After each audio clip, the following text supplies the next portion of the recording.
안녕하세요. 내 시간을 내 뜻대로입니다. 인생은 지름길이 없다의 책 6번째 수업 시작하겠습니다. 레슨 6. 나는 나이다. 첫째, 타인과 나를 비교하지 마라. 어느 날 신은 모든 생물이 다시 태어난다면 무엇으로 살고 싶어 할지 궁금해했다. 그래서 그들에게 다시 태어난다면 무엇으로 다시 태어나고 싶은지 편지를 쓰라고 했다. 편지를 본 신은 깜짝 놀라고 말았다. 동물들은 다시 태어난다면 다른 동물로 태어나고 싶어 했다. 자신들을 다른 동물들과 비교하여 현재의 상황에 불만만 가득히 적혀 있었다. 인간의 편지에는 이렇게 적혀 있었다. 남자는 다시 태어난다면 여자가 되고 싶다 했다. 여자는 마음껏 은석을 부리고 때를 쓸 수 있어요. 그리고 한 가정의 아내, 한 나라의 태우나 공주가 되어 남자를 치마폭 아래 끌어안치고 지배할 수 있죠. 여자는 다시 태어난다면 남자가 되고 싶다고 했다. 남자는 모험을 즐기고 거침없이 행동할 수 있어요. 그리고 한 가정의 남편, 한 나라의 왕이나 왕자가 되어 여자를 부릴 수 있죠. 신은 경로에 모든 편지를 찢으며 말했다. 모두 남들과 비교하기만 바쁘고 자신에 대해서는 잘 알지 못하고 있군. 모두 예전 그대로 태어나게 하라. 사람들은 습관처럼 남들과 비교합니다. 이웃, 친구, 친척은 물론이고 형제 자매들과도 끊임없이 비교합니다. 사실 남들이 나보다 잘났는지 어떻게 알까요? 사람은 각자 장점과 단점을 가지고 있고 세상에 완벽한 사람은 존재하지 않는데 말입니다. 정말 중요한 거는 우리의 마음입니다. 지혜로운 사람은 어떤 상황에서도 삶에 감사하며 행복하게 살며 변화를 받아들일 줄 아는 사람은 그 속에서 행복을 찾으려고 노력합니다. 그러나 변화를 받아들이지 못하는 사람은 다른 사람과 끊임없이 비교하며 맹목적으로 따라하려 들기 때문에 불행합니다. 자신의 불행을 원망하며 자신이 갖지 못한 것만 볼 것이 아니라 자신이 가진 것이 무엇인지 생각해 보는 게 중요합니다. 왜냐하면 내가 가진 것들에 감사하는 마음만 있다면 충분히 행복해질 수 있기 때문입니다. 둘째, 나에게 맞는 것을 선택하라. 곰이 족제비에게 말했다. 내 집은 너무 작아. 일어서면 천장에 머리가 닿고 잘 때 뒤척이기라도 하며 벽에 몸이 부딪히지. 족제비가 말했다. 내 집은 너무 커서 찬바람이 쌩쌩 불고 굴러다녀도 공간이 남아 돌아. 온갖 벌레가 다 들어올 정도라니까? 그럼 서로 집을 바꾸는 건 어때? 그들은 집을 바꾸기로 합의했다.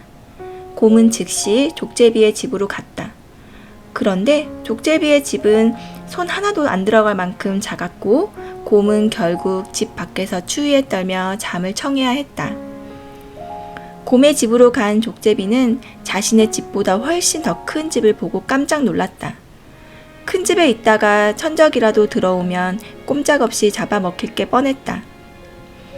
겁이 난 족제비는 감히 곰의 집으로 들어가지도 못하고 나무 위로 올라가 잠을 청했다.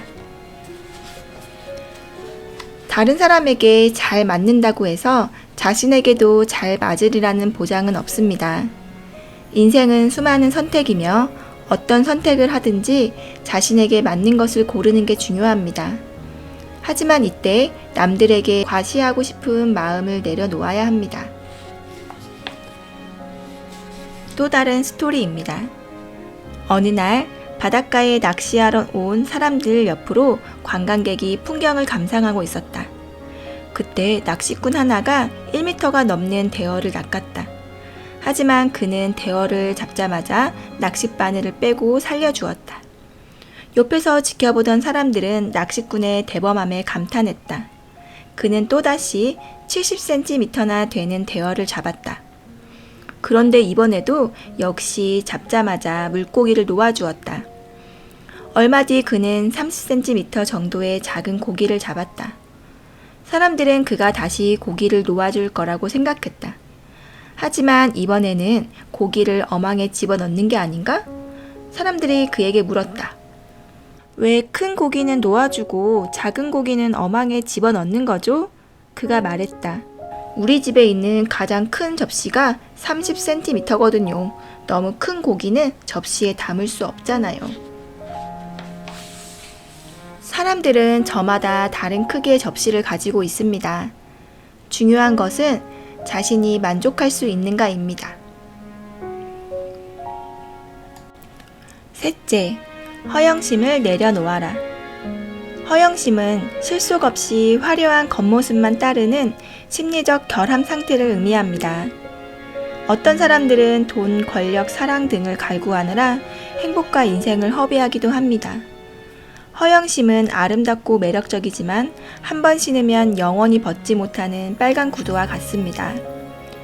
빨간 구두를 신고 쉼없이 춤을 춰야 하는 사람들은 허영심에 자신의 삶의 주도권을 빼앗기고 몸과 마음이 피폐해질 뿐입니다.